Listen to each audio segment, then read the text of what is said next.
पिछले एपिसोड में बहुत सारे लड़के मेरिटोरियस डिवीजन को ज्वाइन करने के लिए रेडी हो गए थे, लेकिन अभी भी उनमें से बहुत सारे ऐसे थे जो कि केवल जासूसी करने के लिए वहां पर जाना चाहते थे। इसके बाद अगले सीन में हम देखते हैं कि कुछ और लड़के इसे ज्वाइन करना चाहते हैं, लेकिन तभी टैन्यून से कहता है कि अब इसका टाइम खत्म हो गया। तब इसके बारे में सुनकर वे सभी काफी उदास हो जाते हैं, क्योंकि उन्होंने इतने बड़े चांस को मिस कर दिया। वहीं उधर टैन्यून से कहता है कि अभी भी यहाँ पर ऐसी बहुत सारी चीजें हैं जिनको मुझे यहाँ पर सॉल्व करना है। अब इतनी बात कहने के बाद वो इनसे कहता है कि मुझे अभी तुम्हारा टेस्ट लेने का कोई भी जरूरत नहीं है, क्योंकि अभी इस समय तुम्हारे पास में कितनी ताकत है यह बात जरूरी नहीं है, क्योंकि जैसे ही तुम सभी मेरिटोरियस डिवीजन में एंटर करोगे तब उसके बाद हमारी मेरिटोरियस चीफ तुम्हें ट्रेनिंग देगी और इस तरह से तुम आने वाले समय में बहुत ज्यादा पावरफुल बन जाओगे। जिसके बाद हम देखते हैं कि इसके बारे में सुनकर वे सभी भी इस बात से काफी खुश हो जाते हैं। तभी इसी बीच हम देखते हैं कि मिस पिंग भी इन सारी चीजों को देख रही होती है और फिर वो कहने लगती है कि अगर मेरे पास में टैन्यू के जैसा डिसाइपल है तो फिर तो मुझे किसी भी चीज के बारे में टेंशन लेने की जरूरत नहीं है, क्योंकि वह तो किसी भी चीज को बहुत ही आसानी से कर सकता है। वहीं दूसरी तरफ कुछ लड़के सोचने लगते हैं कि उनको मेरिटोरियस डिवीजन को ज्वाइन कर लेना चाहिए था, लेकिन इन्होंने उसे ज्वाइन ना करके बहुत बड़ी गलती कर दी। तभी टैन्यू कहने लगता है कि अगर तुम सभी मेरिटोरियस डिवीजन को ज्वाइन करने के लिए रेडी हो तो फिर मुझे यकीन है कि तुम में से बहुत सारे लोग इसे सच में ज्वाइन करना चाहते हैं, और अगर ऐसी बात है तो फिर मुझे भी इसके बारे में कोई चिंता नहीं है, क्योंकि असल में मैं भी इसमें किसी ब्लड लाइन के बारे में कोई भी चिंता नहीं करना चाहता, क्योंकि मैं तो किसी भी तरह से मेरिटोरियस डिवीजन के ताकत को इम्प्रूव करना चाहता हूँ, ताकि इस तरह से मैं आने वाले समय में हुआंगफू होली सेक्टर को बहुत ही अच्छे से सर्व कर सकूं। लेकिन इसके बाद भी मुझे ऐसा लगता है कि तुम्हें से यहाँ पर ऐसे बहुत सारे लोग हैं जो कि केवल दूसरों के कहने पर मेरिटोरियस डिवीजन को ज्वाइन करने के लिए रेडी हुए हैं। अब इतनी बात कहने के बाद वो इनसे कहता है कि जो लोग भी ऐसा सोच रहे हैं मैं चाहता हूँ कि वे अभी इसी समय यहाँ से बाहर हो जाएं, क्योंकि मैं किसी भी कीमत पर ऐसे लोगों को वहाँ पर एक्सेप्ट नहीं करना चाहता। इसी के साथ वो इनसे कहता है कि अगर खुद मुझे इसके बारे में पता चला तो फिर उसके बाद मैं किसी भी कीमत पर उनको नहीं छोड़ूंगा।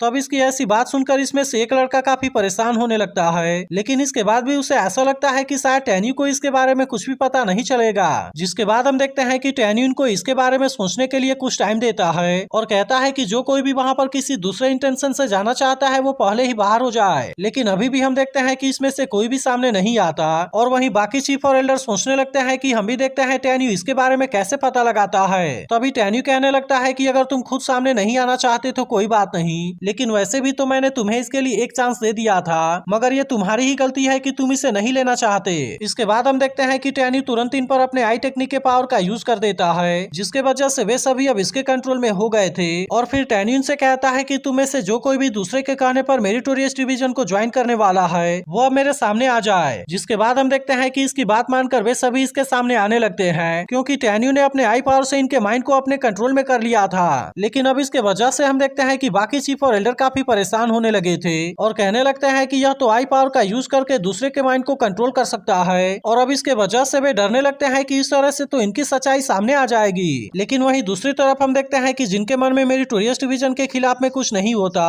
वे सभी इसके आई पावर के कंट्रोल से बाहर आ जाते हैं। इसी के साथ वो इनसे कहता है कि अब तुम बिना किसी परेशानी के मेरिटोरियस डिवीजन को ज्वाइन कर सकते हो, और मैं वादा करता हूँ कि यह चीज तुम्हारे लाइफ का सबसे बेस्ट डिसीजन होगा। तब इसकी ऐसी बात सुनकर वे सभी भी काफी खुश हो जाते हैं और फिर वो इसके लिए टैन्यू को थैंक यू भी कहते हैं। लेकिन टैन्यू ने जिन लोगों को सामने निकाला था वो इनसे कहता है कि तुम अपने स्पिरिचुअल पावर का यूज करके अपने मास्टरमाइंड का नाम लिखो, ताकि इस तरह से सबको पता चले कि तुम्हारे पीछे कौन है। तब इसकी ऐसी बात सुनकर वे सभी भी ऐसा करने के लिए रेडी हो जाते हैं और फिर वो तुरंत ही अपने चीफ और एल्डर का नाम लिख देते हैं। यह देख सभी हैरान होते हुए कहने लगते हैं कि हमने तो इसके बारे में कभी उम्मीद नहीं किया था, जबकि टैन्यू सीनियर ने तो इसके बारे में बहुत ही आसानी से पता लगा लिया। लेकिन अब इसके वजह से हम देखते हैं कि इनमें से एक एल्डर टैन्यू के ऊपर काफी गुस्सा हो गया था और फिर उसे कहने लगता है कि हमें इस तरह से सबके सामने बेइज्जती करने की तुम्हारी हिम्मत कैसे हो गई, और इसी के साथ वो इसके ऊपर अटैक करने के लिए भी चला जाता है। लेकिन यह देख अब टैन्यू भी उस एल्डर का सामना करने के लिए रेडी हो गया होता है, और वो जैसे ही इसके ऊपर अटैक करने के लिए आता है वो बहुत ही आसानी से इसके अटैक से खुद को बचा लेता है। लेकिन इसके बाद हम देखते हैं कि टैन्यू अब उसके इस गलती के लिए बिल्कुल भी माफ नहीं करने वाला था, और फिर वो तुरंत अपने स्वॉर्ड पावर का यूज करके इसके ऊपर अटैक भी कर देता है। तब इसे देख वो एल्डर अपने पावर का यूज करके इसके अटैक को रोकना चाहता था, लेकिन तभी हम देखते हैं कि वो टैन्यू के पावर के सामने कुछ भी नहीं कर पाता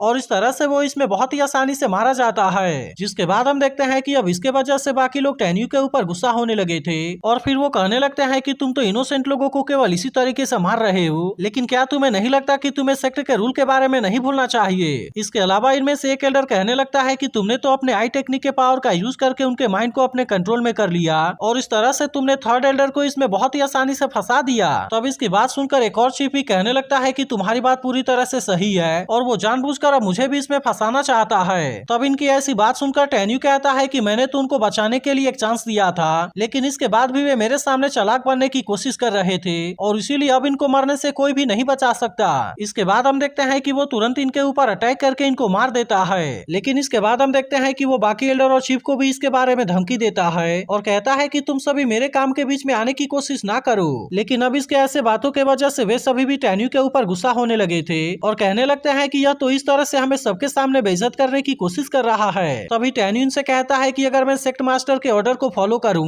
तब उसके बाद मैं तुम सभी को बहुत ही आसानी से मार सकता हूं, लेकिन इसके बाद भी असल में मैं तुम्हारे साथ में ऐसा कुछ भी नहीं करना चाहता, क्योंकि मैं कभी भी तुम जैसा नहीं बनना चाहता। तब इसकी बात सुनकर एक चीफ इसके ऊपर गुस्सा होते हुए कहता है कि तुम मेरे एल्डर को बदनाम करने की कोशिश कर रहे हो, लेकिन क्या तुम्हें नहीं लगता कि इस तरह से तुम यहाँ के रूल को ब्रेक कर रहे हो। तब इसकी बात सुनकर टेन्यू कहता है कि तुम बूढ़ों का ग्रुप फिर से मेरे खिलाफ में कुछ करना चाहता है, लेकिन अब तुम याद रखना कि इसके बाद मैं किसी को भी माफ नहीं करूंगा और मैं सभी को एक एक करके मार दूंगा। तब इसकी बात सुनकर एक दूसरा चीफ पहले चीफ से कहने लगता है कि हमारा एनिमी सच में काफी ताकतवर है, इसीलिए मैं चाहता हूँ कि तुम इसके बारे में कोई भी लापरवाही ना करो, क्योंकि आने वाले समय में इसे मारकर हमें अपना बदला लेने का चांस जरूर मिलेगा। जिसके बाद हम देखते हैं कि इसकी बात सुनकर वो चीफ ही शांत हो जाता है। तभी टेन्यू कहने लगता है कि इन लोगों के मर जाने के वजह से कुछ जगह खाली हो गए हैं, इसीलिए अगर कोई मेरी टोरियस डिवीजन को ज्वाइन करना चाहता है तो वो यहाँ पर आ सकता है। जिसके बाद हम देखते हैं कि इसकी बात सुनकर वे तीनों लड़के इसके लिए रेडी हो गए थे, क्योंकि अब वे किसी भी कीमत पर इस चांस को मिस नहीं करना चाहते।